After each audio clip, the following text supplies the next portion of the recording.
Beyond Time, bab 853-854.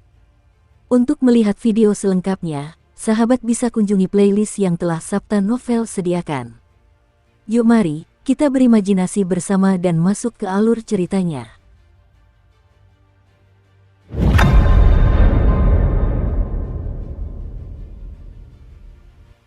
Dengan waspada, Su Qing tidak melaju kencang di langit. Sebaliknya, ia bergerak maju di hutan hujan, menggunakan lingkungan hutan hujan untuk menyembunyikan jejaknya. Dia juga melepaskan leluhur Sekte Berlian untuk melakukan pengintaian jalan. Begitu saja, 5 hari telah berlalu. Dalam 5 hari ini, dia melihat beberapa peserta lain. Su Qing ingat beberapa dari mereka pernah menantangnya sebelumnya. Namun, dia sedang tidak ingin terlalu mempedulikannya. Sebelum pihak lain menyadarinya, dia sudah pergi. Dia bertemu banyak binatang buas di hutan ini, baik yang bertengger di dahan pohon maupun yang bersembunyi di lumpur, jumlahnya tak terhitung. Ada juga beberapa makhluk aneh. Misalnya, sebuah gunung tiba-tiba bergetar dan muncul dari tanah, berubah menjadi raksasa dengan banyak lengan. Ia melangkah melewati Su Qing. Ada matahari-matahari berkaki, berlari bergandengan tangan. Bahkan ada kelabang yang bernyanyi, dan jamur yang melompat-lompat setelah melihat Su Qing. Ada juga makhluk aneh yang tampak seperti pohon, tetapi sebenarnya adalah hidung yang tidur di dalam tanah. Bahkan angin, ketika muncul, membuat mata Su Qing membelalak menyadari sesuatu. Angin, meskipun tampak tak terlihat, sebenarnya nyata, hanya saja transparan. Seandainya bukan karena ketajaman pengamatan Su Qing, dia mungkin akan langsung bertabrakan dengannya. Ada juga banyak makhluk menyeramkan dan aneh lainnya, seperti tengkorak terbang, kerangka berjalan, dan nyanyian mengerikan yang mereka tinggalkan. Beberapa memiliki rekam jejak, dan beberapa lainnya tidak berwujud. Su Qing merasa bahwa wilayah pegunungan dan lautan ini seperti dunia yang berbeda. Kemampuan dan penampilan binatang buas di sini mengguncang pemahamannya. Ada binatang buas raksasa tanpa kepala, rambut terurai menari-nari di lumpur, dan kuil-kuil yang hancur memancarkan aura berbahaya, serta sosok-sosok kerangka tanpa wajah yang membawa lempengan batu di punggung mereka. Pada saat itu, Su Qing melompati lautan bunga di dalam hutan hujan. Lautan bunga berwarna-warni ini bergerak di atas tanah, membentuk gelombang yang menelan dan melahap segala sesuatu yang ada di jalannya, setiap tanaman, setiap makhluk, semuanya menjadi bagian dari lautan bunga. Setelah diamati lebih dekat, terlihat bahwa apa yang disebut lautan bunga ini sebenarnya terdiri dari katak-katak berwarna-warni. Setiap lompatan yang mereka lakukan menciptakan riak dan gelombang. Namun, aspek yang paling menakutkan dari lautan bunga ini adalah intinya, sebuah patung yang rusak yang dibawa oleh katak-katak yang tak terhitung jumlahnya. Patung itu menggambarkan sosok pria bertelanjang dada dengan 4 kepala, semuanya bermata tertutup. Satu tangan menggendong bayi di dadanya, sementara tangan lainnya bertumpu pada dagunya. Gelombang dengkuran lembut menyebar seiring dengan pergerakan lautan bunga. Adapun bagian-bagiannya yang rusak, hanya tersisa setengah dari badannya, dan keempat kepalanya mengalami kerusakan dalam berbagai tingkat, terutama bayi yang digendong di lengannya. Su Qing mengamati dari jauh, jantungnya berdebar kencang. Ini adalah patung ke-17 yang dilihatnya dalam 5 hari terakhir, masing-masing berbeda tetapi memberinya perasaan bahaya yang sama. Itu sama seperti aula-aula yang hancur di istana ilahi. Patung-patung ini juga rusak dan tidak satu pun yang utuh. Bahkan ada beberapa yang tampak seperti telah dipotong-potong. Yang berada di depannya dapat dianggap terawat dengan baik. Apa sebenarnya yang terjadi di wilayah pegunungan dan laut bertahun-tahun yang lalu? Begitu banyak kuil, begitu banyak patung yang rusak. Perasaan aneh muncul di hati Su Qing. Dia berputar-putar di antara hamparan bunga dan merenung sambil bergerak ke arah yang telah ditentukan. Namun, setelah melaju selama 15 menit lagi, ekspresi Su Qing tiba-tiba berubah. Dia mundur tiba-tiba dan dengan cepat melayang ke udara. Hampir seketika setelah dia meninggalkan lokasi asalnya, ruang hampa di area tempat dia berada sebelumnya meledak, memperlihatkan lubang hitam raksasa. Bukan berarti lubang hitam ini tiba-tiba muncul tanpa alasan. Alasan pembentukannya berasal dari bawah tanah. Di hutan hujan dan rawa-rawa, terdapat patung dewa yang rusak dengan panjang 100.000 kaki tergeletak di sana. Tubuhnya hancur dan tidak lengkap, tetapi kepalanya tetap relatif utuh, terutama area di sekitar mulut, yang tidak menunjukkan tanda-tanda kerusakan. Selain itu, ia bernapas. Setiap kali ia bernapas, lubang hitam akan muncul di udara. Pada saat yang sama, hal itu juga menimbulkan efek jera dari segi kehidupan. Meskipun kultivasi Suking luar biasa dan kekuatan bertarungnya menakjubkan, ditambah dengan fakta bahwa dia memiliki wujud dewa, dia tetap terguncang oleh aura ini dan tidak punya pilihan selain berputar mengelilinginya. Pada saat yang sama, suara gemetar dari jari sang dewa terdengar dari tubuh di 32. Nih, hati Suking bergetar, melanjutkan. Jari dewa itu bergetar saat berbicara dengan suara rendah. Para dewa pernah mati di sini sebelumnya. Bukan hanya beberapa dewa, tetapi banyak dewa. Astaga, mengapa aku tidak tahu tentang ini? Aku belum pernah mendengarnya. Mungkinkah ketika wujud aslimu turun, engkau selalu dalam keadaan tertidur, dan kemudian ketika engkau terpisah, engkau masih tertekan dan tertidur? Leluhur Sekte Berlian terbang dari jauh dan mengirimkan kekuatan ilahinya. Nalar, jari sang dewa terdiam. Ia ingin mengatakan sesuatu, tetapi ia tahu bahwa status pihak lain di hati Suking mungkin lebih tinggi darinya. Karena itu, ia mencemooh dalam hati, tetapi tidak membantah. Suking tidak mempedulikan kata-kata leluhur Sekte Berlian.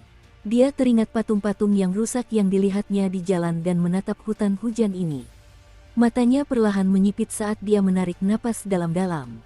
Udara di sini tampak normal, tetapi bagi Suking, yang sangat paham tentang farmakologi, dia masih mencium bau samar darah di dalam ruangan ini. Itu berasal dari lumpur, dari tumbuhan, dari bebatuan, dari dunia. Seolah-olah segala sesuatu di dunia ini memancarkan bau busuk yang mengerikan. Telah terjadi pertempuran besar, dan banyak dewa telah mati. Jadi, siapa lawan para dewa? Suking hanya mengetahui satu sisi cerita. Dia tidak mengetahui detailnya, sehingga dia kekurangan petunjuk untuk merumuskan jawaban. Dia mengamati patung besar di tanah itu dan mengelilinginya.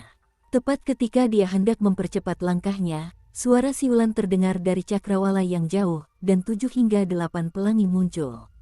Sama seperti Suking, mereka bermaksud mengelilingi patung besar itu. Oleh karena itu, mereka melihat Suking. Suking juga melihatnya dengan jelas. Di antara 7 hingga 8 orang ini, terdapat ras bulan api dan ras-ras afiliasi lainnya. Ada juga seorang anggota ras CE di antara mereka.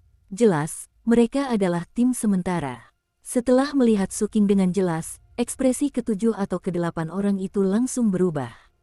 Secara naluriah, mereka mundur, terdiam beberapa saat. Kultivator bulan api terkemuka membungkuk kepada Suking dari kejauhan sebelum dengan cepat mengubah arah dan terbang pergi. Hati para pengikut di belakangnya juga bergetar dan mereka membungkuk satu demi satu. Tatapan anggota rahasia itu berkedip sesaat sebelum ia dengan cepat menundukkan kepalanya dan memilih untuk memberi salam kepada Suking seperti yang lainnya. Mereka telah menyaksikan pertempuran Suking di luar kota suci sebelumnya, dan itu telah menimbulkan gelombang besar di hati mereka. Karena itu, ketika mereka bertemu dengannya sekarang, mereka tidak berani mendekat. Tatapan dingin Suking menyapu. Ketika dia merasakan bahwa pihak lawan belum mendapatkan binatang mutan apapun, dia tidak tertarik untuk menyerang. Tubuhnya terhuyung dan dia pergi menuju tujuannya. Merasakan bahwa Suking telah menghilang, kelompok kultivator yang bergerak cepat menjauh itu menghela napas lega. Mereka saling memandang dan memperhatikan keraguan dalam ekspresi masing-masing. Namun, kultivator rahasia itu sama sekali tidak ragu. Dia segera mengeluarkan gulungan giok transmisi suara dan hendak mengirimkan suaranya. Namun, begitu dia meraih gulungan giok transmisi suara, sebuah suara dingin terdengar dari kehampaan di sampingnya. Apa yang sedang kamu lakukan? Begitu suara itu terdengar, ekspresi ke-7 hingga ke-8 kultivator itu berubah drastis, terutama kultivator rahasia. Dia tersentak dan secara naluriah ingin mengirimkan suaranya ke dalam gulungan giok, tetapi sudah terlambat. Sebuah tangan terulur dari sampingnya dan meraih telapak tangannya. Dengan sedikit remasan, tangan itu menghancurkan tangannya dan batu giok di dalamnya, mencampur daging, darah, dan pecahan giok menjadi satu. Jeritan memilukan yang disebabkan oleh rasa sakit yang hebat terdengar dari mulut kultivator rahasia. Suking, yang berada dalam wujud dewanya, keluar dari kehampaan dan mencekik leher kultivator rahasia tersebut. Hati para kultivator lain di sekitarnya bergetar dan mereka segera mundur. Namun, mereka tidak bisa mundur terlalu jauh. Tentakel darah yang menyebar dari tubuh Suking telah mendarat di depan mereka satu persatu. Seolah-olah jika mereka bergerak sedikit saja, dahi mereka akan langsung tertembus. Mereka berhenti dan menatap Suking dengan ngeri. Saat orang lain melihatku, wajar jika mereka membungkuk. Namun, agak aneh bagimu, seorang kultivator ras CA, untuk membungkuk kepadaku. Selain itu, ada yang aneh dengan tatapanmu, dan aku ingat kau pernah menantangku sebelumnya. Suking berbicara dengan tenang.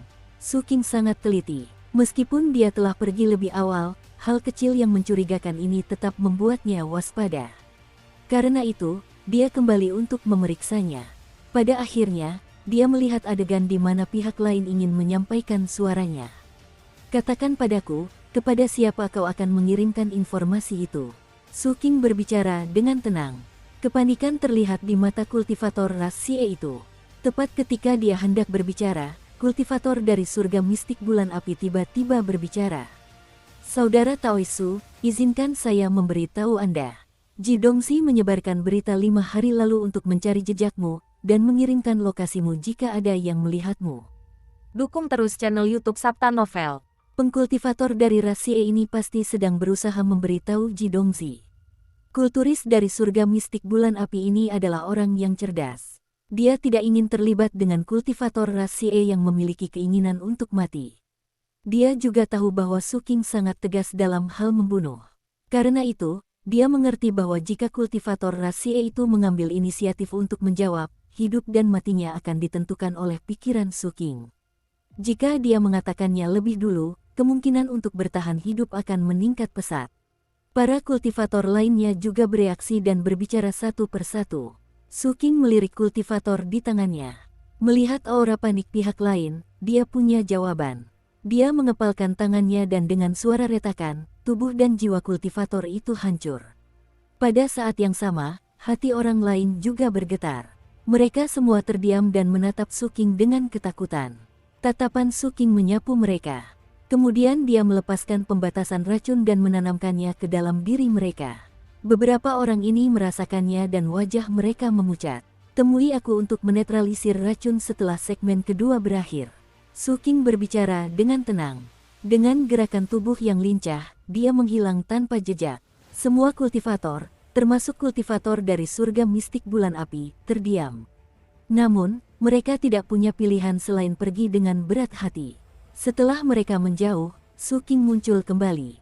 Lalu dia mengerutkan kening. Ji Dongxi. Meskipun Suking belum pernah melihat Ji Dongxi secara langsung, ia tetap memiliki pemahaman tentang kultivator ini melalui perkenalan dari Pangeran Sulung.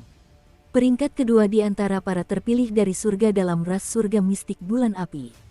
Ekspresi Suking tampak serius. Dia merasa bahwa jika dia bertarung dengan sekuat tenaga, dia bisa mencapai hasil imbang dengan Fan Sis Huang yang berada di peringkat ketiga. Namun, pertempuran seperti itu pasti akan menghabiskan banyak energinya. Dia akan membutuhkan waktu lama untuk pulih di masa depan, jadi itu tidak cocok untuk segmen kedua. Sekalipun dengan kristal ungu untuk menyembuhkan lukanya, konsumsi sumber daya ilahi dan hilangnya benang jiwa akan membutuhkan waktu lama untuk dipulihkan. Ji Dongxi telah bertarung dengan Fan Sis Huang 3 kali dan menang dengan mudah setiap kali. Suking mengingat isi gulungan giok itu dan tahu bahwa jika flame mistik tidak ikut campur, Ji Dongxi pasti sudah membunuh Fan Sis Huang.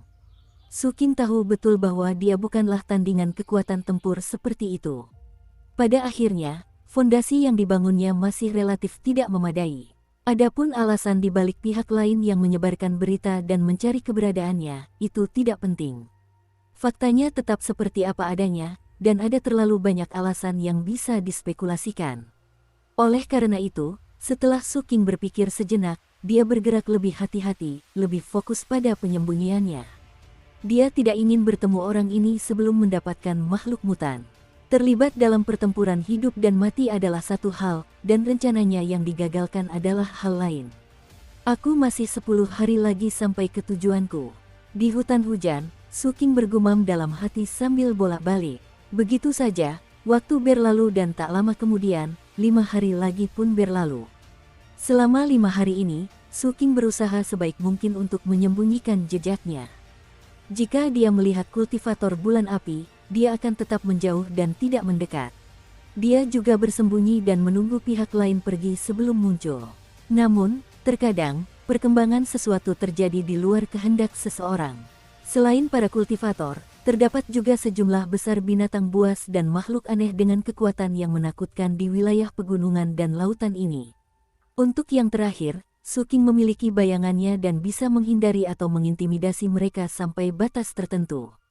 Namun, untuk yang pertama, itu bergantung pada keberuntungan. Keberuntungannya tidak mungkin bertahan selamanya. Pada hari kelima, di persimpangan cincin atas dan bawah wilayah pegunungan dan lautan, dekat area terlarang Jiuli, Suking bertemu dengan sekelompok burung pipit gunung yang berkicau di langit. Setelah melihat mereka, Suking tanpa ragu menghindar. Yang disebut burung pipit gunung merujuk pada burung pipit yang membawa gunung di punggungnya. Mereka berukuran sangat besar dan bergerak dengan membawa gunung di punggung mereka. Oleh karena itu, di mata para kultivator, hal pertama yang sering mereka lihat adalah puncak-puncak gunung yang melesat di langit, mirip dengan para kultivator yang memindahkan gunung-gunung di segmen pertama. Selain itu, binatang buas yang ganas ini hidup berkelompok dan berburu bersama dalam jumlah besar. Mereka memiliki kekuatan yang luar biasa, dan mereka yang berani keluar biasanya adalah orang dewasa, dengan kemampuan bertarung mulai dari tingkat ketiadaan pertama hingga ketiadaan yang sempurna. Jumlahnya sangat banyak, oleh karena itu, bagi para peserta di segmen kedua, hal itu menjadi masalah. Hal ini karena makanan burung pipit gunung sangat beragam. Selain binatang buas, ia lebih suka memangsa para petani. Yang ditemui Suking sekarang adalah sekelompok burung pipit gunung yang sedang berburu. Dengan kemampuan bawaan mereka yang aneh, mereka langsung merasakan jejak Suking dan tiba-tiba berbalik di udara, menyerbu ke arah Suking. Suking mengerutkan kening, tetapi pandangannya menyapu melewati kelompok yang berjumlah setidaknya 100 burung pipit gunung itu. Dia terdiam sejenak sebelum melarikan diri dengan kecepatan penuh. Dunia bergemuruh. Perburuan burung pipit gunung menciptakan fluktuasi energi yang menakjubkan dan menyebar ke segala arah. Mereka mengeluarkan teriakan tajam, seolah-olah memanggil teman-teman mereka. Kilatan dingin muncul di mata Suking dan matanya langsung berubah menjadi hitam pekat. Bulan ungu terbit, membentuk penghalang, menyebabkan burung pipit gunung yang mengejar berhenti. Memanfaatkan waktu ini, Suking melarikan diri lebih cepat lagi. Namun, burung pipit gunung di langit dan fluktuasi yang mereka pancarkan tetap menarik perhatian para kultivator di dekatnya yang sedang lewat. Ekspresi para kultivator itu berubah dan mereka segera melarikan diri, tidak berani mendekat. Ada juga dua anggota ras CE di antara mereka. Ketika mereka melihat burung pipit gunung dari jauh, mereka terkejut. Setelah itu, ekspresi mereka berubah dan mereka mengeluarkan gulungan giok secara bersamaan. Itu adalah slip giok istimewa. Warnanya ungu dan saat itu sedang berkilauan. Setelah keduanya memeriksa, mereka segera mundur. Pada saat yang sama, mereka menggertakkan gigi dan hendak mengirimkan suara mereka. Namun, sesaat kemudian, angin bersiul dan kabut hitam muncul begitu saja, menyelimuti mereka berdua. Pembatasan racun meledak dan ratapan pilu bergema. Tak lama kemudian, kabut menghilang, hanya menyisakan darah hitam dan kantong penyimpanan yang berserakan di tanah. Di tanah, sosok Suking melesat. Dia meraih tas penyimpanan dan 2 lembar giok khusus lalu bergegas tanpa menoleh. Namun, alisnya berkerut rapat. Dia telah membunuh 2 kultivator ras CE dan karena kecepatan dia membunuh mereka, mereka tidak sempat menyebarkan berita itu, tetapi 2 gulungan giok ungu itu memberinya firasat yang sangat buruk. Petunjuk yang dibentuk oleh darah para pengikut bulan ungu dan ilmu kutukan. Suking hanya perlu melirik untuk memahami prinsip di balik kedua lempengan giok ini. Dia meremas lembaran giok itu. Dia memiliki firasat samar bahwa mungkin tidak perlu lagi ada orang yang menyebarkan informasi tentang keberadaannya. Dukung terus channel YouTube Sabta Novel. Suking tidak percaya bahwa secarik giok yang dibuat khusus untuk melacaknya itu tidak memiliki efek mengirimkan pesan dengan sendirinya. Namun, mungkin juga aku terlalu banyak berpikir. Masih ada 5 hari lagi sebelum aku sampai di tujuan. Suking menyipitkan matanya dan mengangkat kepalanya untuk melihat ke arah Jiuli terlarang. Dia tidak jauh dari tepi Jiuli terlarang. Seluruh Jiuli Forbidden diselimuti kabut abu-abu tebal yang tak dapat ditembus oleh sinar matahari. Kabut di dalamnya berputar perlahan, memberikan kesan seperti seorang lelaki tua di senja hidupnya. Dari waktu ke waktu, mereka akan berubah menjadi wajah-wajah kesakitan yang mengeluarkan tangisan tanpa suara di sekitarnya, membentuk riak di kehampaan. Secara samar-samar, tampak ada adegan-adegan buram yang terbentuk di dalam, tetapi adegan-adegan itu tidak dapat dilihat dengan jelas atau diingat. Hanya raungan yang dipenuhi keputusasaan dan kegilaan yang bergema suram dari kedalaman kabut. Suara-suara itu memasuki pikiran dan mengguncang jiwa seseorang, menyebabkan orang tersebut gemetar tanpa disadari. Secara naluriah, rasa gelisah dan kekaguman muncul. Hal ini terutama berlaku untuk sumber kekuatan ilahi Suking. Rasanya seperti kekuatan itu sedang ditekan. Seolah-olah kekuatan dewa tidak sesuai dengan tempat ini. Adapun situasi di tengah kabut, semuanya diselimuti misteri. Jiuli dilarang, Suking bergumam. Meskipun dia tidak dapat melihat medan dan detail spesifiknya, dia dapat merasakan rasa penindasan melalui persepsinya. Saat angin busuk bertiup dari jalur Jiuli, angin itu jelas mendarat di hati Suking. Angin lebih kencang menerpa tubuh Suking, mengangkat rambutnya. Diterpa angin ini, rambutnya menunjukkan tanda-tanda layu, seolah-olah sebagian kekuatan hidupnya telah dirampas pada saat ini. Adegan ini membuat Suking semakin waspada terhadap Jiuli terlarang. Sampai saat ini, dia telah melihat terlalu banyak zona terlarang dan juga mengunjungi beberapa wilayah terlarang. Namun, tempat ini benar-benar berbeda dari tempat-tempat yang pernah ia kunjungi sebelumnya. Tempat ini lebih mirip makam. Tatapan Suking dalam saat dia mengamati lebih dekat. Baru kemudian dia mengalihkan pandangannya dan terus bergerak diam-diam ke arah wilayah Sanchi. Pada saat yang sama, dia menyampaikan suaranya kepada kakak tertua. Selama periode ini, dia mencoba hal ini setiap hari. Namun, karena jaraknya terlalu jauh, informasi yang dia kirimkan tampaknya tidak terkirim, dan tidak ada respons. Suking menggelengkan kepalanya dan menyimpan gulungan giok pengirim suara sebelum terbang pergi. Sehari kemudian, di tepi area dekat cincin bawah, suara gemuruh bergema dan kabut masih menyelimuti.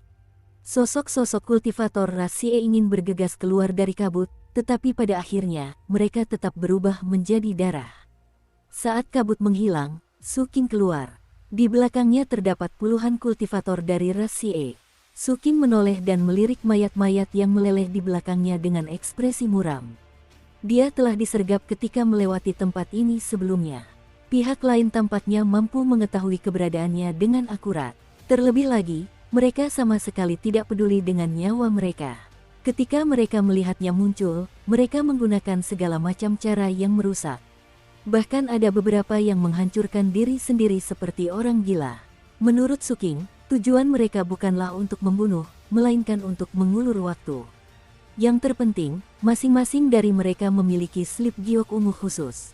Penilaian saya tidak salah. Suking terdiam. Kemudian dia mengangkat kepalanya dan melihat ke arah tujuan perjalanannya. Dia masih membutuhkan 4 hari lagi untuk sampai ke sana. Orang-orang ini mengulur waktu seperti ini. Ini berarti ada kemungkinan besar Ji Dongxi tidak jauh dari sini. Dalam 4 hari ke depan, akan sangat sulit untuk semuanya berjalan lancar. Terlebih lagi, jejakku telah dilacak. Bahkan jika aku berhasil memasuki wilayah Sanchi, masih akan ada bahaya besar yang tersembunyi di masa depan. Itu tidak banyak artinya. Aku harus memikirkan cara untuk menghadapi Ji Dongxi dan sepenuhnya menghindari deteksi. Jika tidak, jika ini terus berlanjut, masalah tidak akan pernah berakhir. Suking terdiam. Ia sangat yakin bahwa beberapa hal perlu dipersiapkan terlebih dahulu. Hanya dengan begitu ia bisa meraih kesempatan untuk membalikkan situasi pada saat hidup dan mati. Oleh karena itu, setelah berpikir sejenak, pandangannya beralih dari jalur wilayah Sanchi dan melihat Jiuli terlarang yang telah dilewatinya. Tempat itu adalah area terlarang di wilayah pegunungan dan laut. Jaraknya hanya 1 hari perjalanan dari tempatnya berada. Suking terdiam sejenak sambil menatap Jiuli terlarang.